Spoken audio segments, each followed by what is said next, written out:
Bienvenue au podcast Happy Silver Anime. Je suis Amandine, ancienne animatrice en EHPAD. Je suis devenue formatrice, mentor pour entrepreneurs, auteure, conférencière et fondatrice de Kaizen Happiness Life. J'aide désormais les professionnels de l'animation en gérontologie à booster leur quotidien professionnel. Si tu es à la recherche d'astuces, de retours d'expérience et d'une bonne dose de motivation, tu es au bon endroit.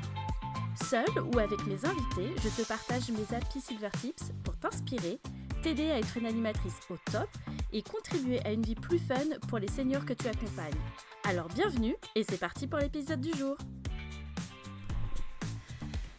Bon alors Paul, dis-moi un petit peu qui tu es, présente-toi, ce que tu fais, pourquoi on se rencontre aujourd'hui, voilà. Alors je suis réalisateur, j'ai 31 ans et ça fait donc 1 an et demi que je vais à la rencontre des personnes âgées pour les interviewer et essayer de recueillir leurs souvenirs sur la vie d'autrefois, sur ce qu'ils ont connu sur les années 30, 40, 50, 60 et essayer ensuite d'extraire des extraits et les diffuser sur les réseaux sociaux pour les jeunes générations. Ok, et alors du coup, comment est venue cette idée, ce projet ? Qu'est-ce qui s'est passé ? Pourquoi tu t'es dit, tiens, d'un seul coup, donc à 30 ans, on va dire, pourquoi je me lance dans ce projet-là ? Qu'est-ce qui a fait que ? Ce qui a fait que, c'est que j'ai donc diffusé des extraits d'interviews que j'avais déjà faites auparavant sur les réseaux sociaux, un petit peu par hasard. Et c'est là où j'ai remarqué qu'il y avait vraiment une fenêtre et un format pour ce genre de contenu. De suite, j'en ai publié 1 ou 2 sur TikTok et très vite j'ai attrapé le 1 million de vues et j'y ai cru quoi. Bah donc, ouais, 1 million de vues, ouais, il y a de quoi. Et du coup j'ai continué, okay. Toujours d'abord vers chez moi, donc dans le Gers, et avec les grands-parents des copains, avec les grands-parents de connaissances. Forcément au début j'avais aucun contact, aucune visibilité sur les réseaux et c'était dur d'aller trouver les personnes, surtout pour expliquer ma démarche. Je commençais de rien du tout et puis au fur et à mesure je suis parvenu à trouver de plus en plus de monde, à aller de plus en plus loin, de la région parisienne, de la région marseillaise, la région nantaise et jusqu'à ce Tour de France entamé donc en mai 2024. Ah oui, donc sacré Tour de France. Écoute, oui, 3 mois, 3 mois sur les routes, pas plus. Et alors du coup, le concept, c'est tu vas à la rencontre des seniors et comment ça se passe ? De quoi ils te parlent ? Est-ce que tu es en mode interview ou est-ce que tu les laisses s'exprimer ? Comment tu crées le lien en fait ? Parce que les portraits sont incroyables. Le lien, il se fait généralement quand même dans les premières minutes. Normalement, les familles qui me contactent, qui me sollicitent, ont déjà fait la moitié du travail au sens où elles ont un petit peu expliqué ma démarche à leurs proches, donc soit aux parents, soit aux grands-parents. Et donc j'arrive et ils savent à peu près pourquoi je suis là. Ensuite, ils ont besoin d'être rassurés, évidemment, mais donc je leur montre déjà ce que j'ai déjà réalisé, ce qui a été publié. Et de là, donc, je commence à installer mon matériel et à leur poser des questions qui, généralement, où il n'y a aucun danger, si on peut dire. Où vous êtes né, que faisaient vos parents, est-ce que vous avez des frères et sœurs, ce genre de questions où il est très facile de répondre. Et une fois que la confiance est installée, j'entame sur des parties où c'est un petit peu plus de l'ordre de l'intime et du personnel. Et on va comme ça. Après, effectivement, je les laisse parler quand ils veulent parler, quand ils ont besoin d'exprimer quelque chose, mais je reste avec une trame de questions qui est déjà définie et qui est la même pour tout le monde. Parce que dans les portraits, on voit... donc ils sont quand même face pas direct, mais face à une caméra, il y a du matériel autour, ça doit les impressionner quand même de voir tout ça, ou ils oublient en fait assez rapidement Après 20 minutes, c'est oublié. Ouais, ok. Sincèrement, en fait, elle est tellement discrète, cette caméra, elle est vraiment à côté de moi, mais finalement, comme maintenant c'est une conversation, donc la personne se focalise sur la personne qu'elle a en face et non plus sur l'objet qui est à côté.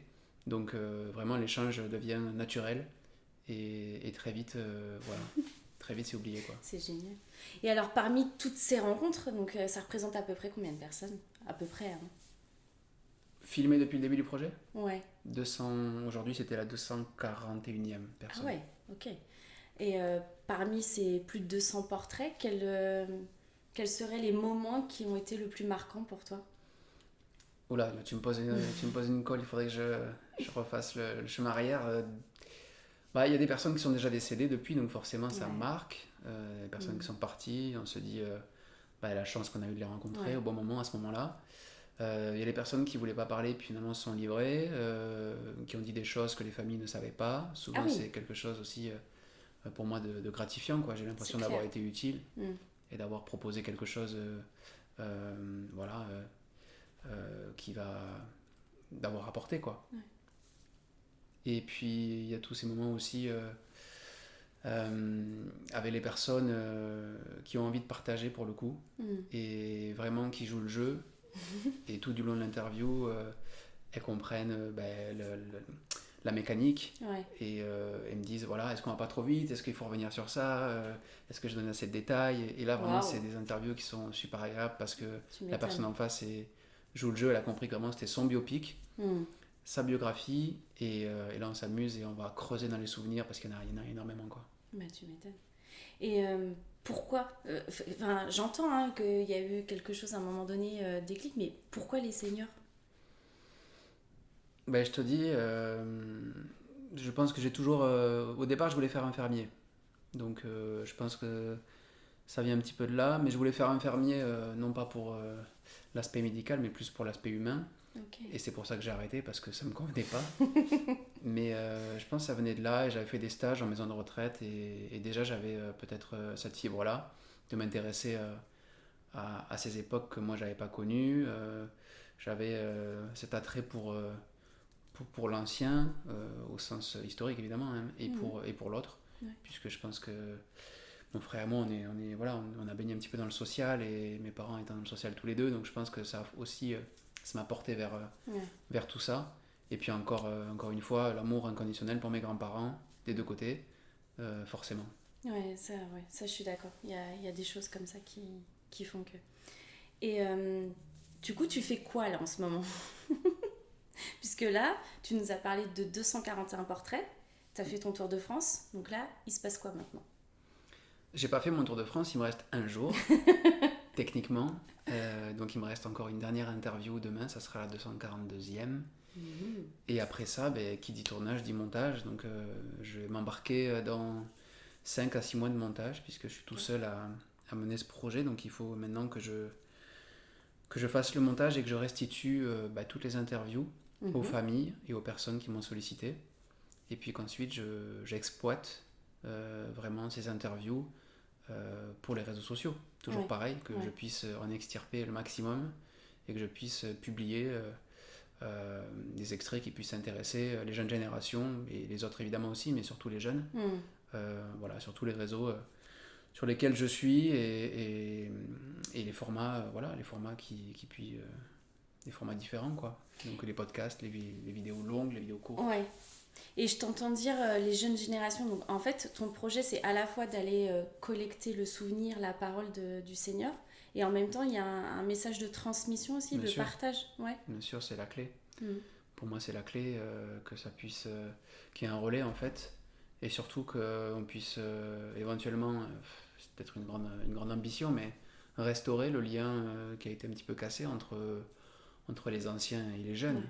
Je pense qu'il y avait quand même une tradition orale beaucoup plus forte, même on peut dire qu'elle a quasiment disparu aujourd'hui, mais une tradition orale qui prédominait à l'époque. Et je pense que maintenant que les anciens sont dans des EHPAD un petit peu coupés du monde, et plus dans les familles, plus dans les foyers, cette relation n'existe plus tellement avec les jeunes. Donc c'est un moyen pour moi, ce projet, de restaurer ça. Encore une fois, toute mesure gardée, mais de restaurer ça et essayer de montrer que y a de l'intérêt et il y a quelque chose à aller chercher chez ces gens, qui ont des choses à dire, qui ont aussi des idées, qui ont de l'humour, de l'esprit. Et voilà, et qu'on puisse peut-être apprendre d'eux, quoi. C'est vraiment le message. Et à travers tous ces portraits, moi, là, une question que je me posais, c'est t'aimerais en faire quoi? Un documentaire, un film? Qu'est-ce que... C'est un peu tôt pour le dire, évidemment. Il y a toujours l'objectif de réaliser un documentaire, un court-métrage, voire même un long. Mais c'est tellement loin et je suis tellement, pour l'instant, seul, quelque part, dans ce projet, un petit peu noyé dans la masse de travail, que je ne peux pas encore me prononcer. Mais il y a plein, encore une fois, il y a plein de solutions, il y a plein de formats possibles, que ce soit avec des bouquins, des romans graphiques, des documentaires, que vraiment les choses, il y a plein de potentiel, quoi. Ouais, Mais j'attends aussi peut-être d'avoir des propositions, d'avoir du monde autour, d'être mieux entouré, mieux orienté, quoi. Parce ouais, que tout bien seul, sûr. c'est un petit peu dur de mener tout de front. Bah oui, tu m'étonnes. Et alors là, juste pour revenir sur ton projet de Tour de France, comment ça s'est organisé? Comment, parce que tu es parti d'où? Donc on a entendu de certaines régions, et comment ça s'est organisé? Comment d'un seul coup on se dit, bah tiens, tu vas voir Jacques ou Paul ou Jeannette, voilà. Comment ça s'est organisé? Alors déjà, il faut savoir que le Tour de France, je dis ça parce que ça a failli ne pas se faire. Évidemment, le Tour de France, il faut le Ouais. préparer. Donc j'ai dû lever un financement participatif duquel j'ai pu obtenir 10 000 € de la part de donateurs et donatrices qui étaient souvent soit des abonnés sur les réseaux déjà, Ok, ou des amis proches, mon entourage, enfin bref, des gens qui sont... Il y a eu 195 contributeurs ok, au total, donc ça m'a vraiment permis finalement de concrétiser ce projet, et j'ai eu, du moment où je l'ai terminé, donc c'est-à-dire en janvier dernier, plus ou moins 5 mois jusqu'au départ pour l'organiser. Et ok. donc c'est pour ça, comme je te disais, que j'ai scindé, découpé la carte en 4, sud-est, non c'est pas toi que je le disais je crois, Non mais je comprends, enfin j'ai vu sur les réseaux ce ouais, que tu publiais, ouais, ouais. sud-est, nord-est et nord-ouest. Le Ok. sud-ouest, je l'ai pas pris en compte puisque j'en suis Mm. originaire, donc c'était, Ouais, j'ai déjà fait, et c'est facile pour moi d'y revenir. Et une fois ce découpage fait, j'avais tellement de demandes que c'était facile en fait de voir par quoi commencer ok. et où aller. Donc il me manquait évidemment quelques personnes dans certains départements, l'objectif étant d'aller dans tous les départements. Mm. Et donc du coup j'ai eu à peu près 130, 140 propositions, Ouais, sollicitations pour aller ok. interviewer un tel, un tel, un tel. J'ai commencé donc le mois de fin mai et tout juin dans le sud-est, mois de juillet dans le nord-est, et mois d'août et début septembre dans le nord-ouest. Ok. Et donc j'ai entendu tout à l'heure, tu parlais de famille, etc. Mais est-ce que tu es aussi allé en maison de retraite, en EHPAD ou Bien sûr, résidence senior? Ouais. les trois, Ouais, les trois? Ah, domicile, résidence senior et maison de retraite, d'accord. tout type de structure. Mhm. Donc ça dépend effectivement d'où la personne est domiciliée, mais si elle est chez elle, je vais chez elle. Mhm. Et si elle est en structure, j'y vais aussi. Encore une fois, si c'est la famille qui propose, Ouais, voilà, l'établissement n'a rien à dire. bien sûr. Et si elle souhaite conserver une trace du récit de son papa ou de sa grand-mère, Mm. moi j'y vais quoi. Ouais, ouais, non, mais c'est ça qui est génial. Parce que là, quand tu as eu les sollicitations, donc ce sont les familles qui ont été donc acteurs, moteurs pour du coup conserver ce souvenir. Et en gros, pour eux, c'est quoi? C'est un cadeau, on va dire un trésor qu'ils vont pouvoir se transmettre dans la famille. Comment tu perçois les choses du contact avec les familles sur ça? Très souvent, si les familles me contactent, c'est effectivement pour garder une trace, Ouais. même sans même que je leur ai dit Mm. que je le faisais, elles le devinent et c'est pour ça qu'elles me contactent. Ok. Et donc très souvent, donc, toujours par le biais des réseaux, puisque maintenant la prospection, je la fais Ouais. plus. Mm. J'ai cette chance-là d'avoir donc la visibilité qui me permet vraiment de... Parce que les familles viennent directement à moi.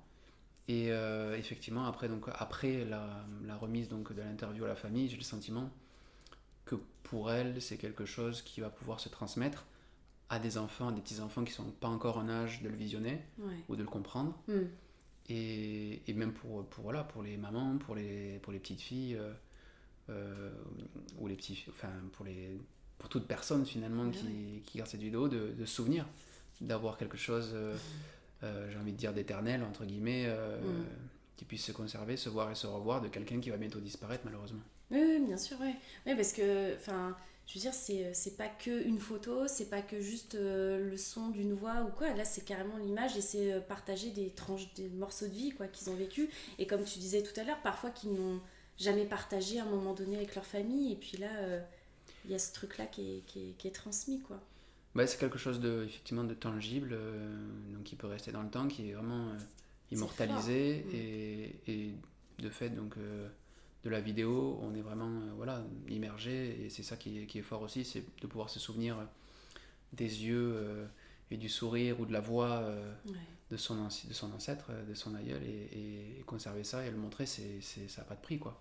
Et c'est pour ça que très souvent, je me fais la réflexion, mais pourquoi on n'a pas commencé plus tôt? Pourquoi ça fait pas 20-30 ans qu'on commence à enregistrer la mémoire à grande échelle, je veux dire, Ouais. la mémoire des personnes âgées en France et ailleurs. Donc évidemment, il y a l'INA qui a déjà fait ça.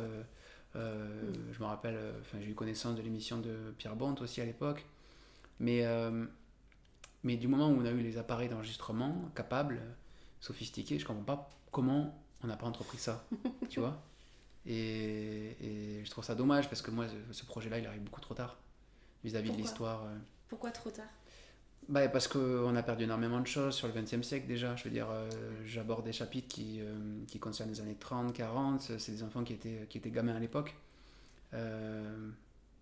Donc je trouve ça un petit peu dommage, sachant qu'il y a encore 10-20 ans, Oui, les oui, gens qui oui. avaient connu la guerre, par exemple, avaient 20 ans à ce moment-là, quoi. Ouais, non, mais c'est sûr. Ou davantage. Donc je trouve que ça arrive un petit peu tard. Mais bon, mieux vaut Bah, tard que jamais. Bah ouais, carrément. Carrément.